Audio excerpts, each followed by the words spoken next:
Hello guys, in this video, I will show you a simple alternative method to use two WhatsApp accounts on one computer.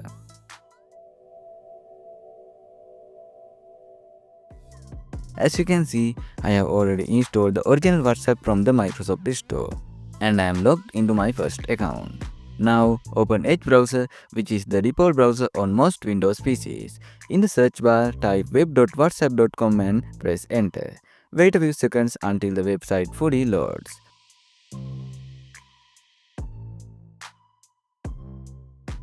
Once it's loaded, you will see an install icon in the address bar. Click that icon and install the web app. After installing, it will launch automatically. You can choose to add the desktop shortcut to pin it to your taskbar for easy access. Click allow and log in with your second WhatsApp account. Now you have the original WhatsApp and web version running separately on the same PC. If you close everything, you will notice a new desktop icon for the web version. You can open it anytime and use your second account without affecting the first one. That's it. Now you have two WhatsApp accounts on one computer. I hope this video helps you, so don't forget to like and subscribe. Thanks for watching.